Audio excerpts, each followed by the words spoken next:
Hi everyone, welcome back to my channel tikli talks. ఈరోజు వీడియోలో పసుపు గణపతిని చాలా అందంగా ఈజీగా ఎలా తయారు చేసుకోవచ్చో నేను మీకు ఈ వీడియోలో చూపిస్తాను. ఫస్ట్ అయితే ఒక బౌల్ తీసుకొని దాంట్లోకి 1 కప్ ఆటా ఫ్లోరు, 1/2 కప్ పసుపు, అలానే 2 టేబుల్ స్పూన్స్ ఆయిల్ యాడ్ చేసి బాగా మిక్స్ చేసుకోవాలి. ఇలా ఆయిల్ బాగా మిక్స్ అయ్యాక కొంచెంగా మిల్క్ యాడ్ చేసుకుంటూ మనం చపాతీ డో ఎలా అయితే ప్రిపేర్ చేసుకుంటానో ఆ విధంగా ప్రిపేర్ చేసుకోవాలి. నార్మల్గా మరీ స్మూత్గా కాకుండా, అలా అనేసి కొంచెం హార్డ్గా కాకుండా ఇలా చూపించే విధంగా సాఫ్ట్గా మౌల్డ్ అయ్యే విధంగా మనం డో అనేది ప్రిపేర్ చేసుకోవాలి. ఇలా డో అనేది ప్రిపేర్ చేసుకున్నాక మనకు నచ్చిన సైజులో బాల్ తీసుకొని ఇలా చూపించే విధంగా రౌండ్గా చేసుకోవాలి. ఈ రౌండ్గా చేసుకున్నాం కదా, ఇది మనకి వినాయకుడు ప్లేస్ చేసుకోవడానికి కింద బేస్ అన్నమాట. ఇప్పుడు ఇంకొంచెం బాల్ తీసుకొని దాన్ని ఇలా రోల్ చేసుకుంటూ వినాయకునికి లెగ్స్ లాగా ప్రిపేర్ చేసుకుందాము. ఇలా లెగ్స్ లాగా ప్రిపేర్ చేసుకున్నాక ఈ బేస్ పైన ఇలా యూ షేప్లో పెట్టుకొని కింద పాదాల కోసము మనం కొంచెం లెగ్స్కి ఎండింగ్లో ఇలా కొంచెం ప్రెస్ చేసుకోవాలి. ఇలా ప్రెస్ చేసుకున్న తర్వాత దీనిపైన మనం ఇప్పుడు స్టమక్ని ప్రిపేర్ చేసుకొని ప్లేస్ చేసుకుందాము. స్టమక్ పైన ఇంకొక బాల్ పెడతాం కదా, అందుకనేసి ఈ స్టమక్ని కొంచెం షేప్ ఇవ్వడం కోసము పైన కొంచెం వాటర్ అప్లై చేసుకుంటూ ఇలా కొంచెం ప్రెస్ చేసుకొని ముందే పెట్టుకుంటే కనుక ఆ షేప్ ఇవ్వడం కోసం వేరొక బాల్ దానిపైన ప్లేస్ చేసి ఈ రెండింటిని వాటర్ తోటి ఇలా ప్రెస్ చేసుకుంటూ అటాచ్ చేసుకోవాలి.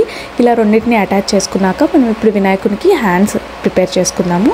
హ్యాండ్స్కి చిన్న బాల్స్లా తీసుకొని దాన్ని ఇలా బాగా రోల్ చేసుకున్న తర్వాత ఇలా మిడిల్లో బెండ్ చేసుకుంటూ లాస్ట్లో కొంచెం ప్రెస్ చేసుకోవాలి. ఇంకొక హ్యాండ్ కూడా సేమ్ ఇదే విధంగా రోల్ చేసుకొని దాన్ని పైకి బెండ్ చేసుకోవాలన్నమాట. ఇలా బెండ్ చేసుకున్న దాన్ని కొంచెం పైకి ప్లేస్ చేసి పైన లాస్ట్లో కొంచెం ప్రెస్ చేసుకొని ఇలా ప్లేస్ చేసుకోవాలి. ఈ 2 హ్యాండ్స్ ఇప్పుడు కొంచెం స్టిఫ్గా ఉండడానికి టూత్ పిక్ ఉంటుంది కదా, టూత్ పిక్ తోటి ఈ 2 హ్యాండ్స్ని ఇలా గట్టిగా ప్రెస్ చేయండి. ఇలా ప్రెస్ చేసుకున్న తర్వాత మనకు ఒకవేళ టూత్ పిక్ కనుక కనిపిస్తే చిన్న పసుపు ముద్దను తీసుకొని ఇలా వాటర్ తడి చేసుకుంటూ ఇలా స్మూత్గా ప్రెస్ చేసుకుంటే సరిపోతుంది. ఈ హ్యాండ్స్ పెట్టేసుకున్న తర్వాత వినాయకునికి జంజం పెట్టుకున్నాము. తర్వాత వినాయకునికి అలంకారం కోసం ఇంట్లో ఏమైనా స్టోన్స్ కానీ పర్ల్స్ కానీ చిన్న చైన్స్ కానీ ఉంటాయి కదా, అలాంటివి ఇలా మెడలో ధరించి ఇప్పుడు వినాయకుడికి ఫేస్ అలానే తొండాన్ని ప్రిపేర్ చేసుకున్నాము. ఇలా కోన్ షేప్లో రోల్ చేసుకున్న తర్వాత కొంచెం షేప్ ఇవ్వడం కోసం ఇలా ప్రెస్ చేసుకుంటూ మనం ప్రిపేర్ చేసుకోవాలన్నమాట.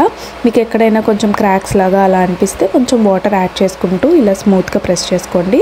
ఇప్పుడు ఈ ఫేస్ని ప్లేస్ చేయడం కోసం నేను టూత్ పిక్ యూస్ చేస్తున్నాను. ఇలా ప్రెస్ చేసుకున్న తర్వాత ఇప్పుడు వినాయకుడికి ఇయర్స్ మనం తయారు చేసుకుంటున్నాం అనమాట.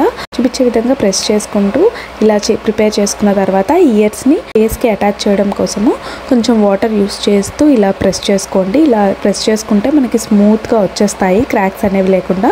ఇప్పుడు మనం వినాయకుడికి కిరీటం తయారు చేద్దాము. ఈ కిరీటానికి కింద బేస్ లాగా ఇలా ప్రెస్ చేసుకొని పెట్టుకున్న తర్వాత ఈ బేస్కి కిరీటం అటాచ్ చేయడానికి చిన్న టూత్ పిక్ని దాంట్లో ప్రెస్ చేసేసి తర్వాత ఈ కిరీటాన్ని పెట్టుకోండి. అలానే ఇప్పుడు కిరీటాన్ని కొంచెం అలంకరించడానికి చిన్న చైన్ అనేది ప్లేస్ చేశాను.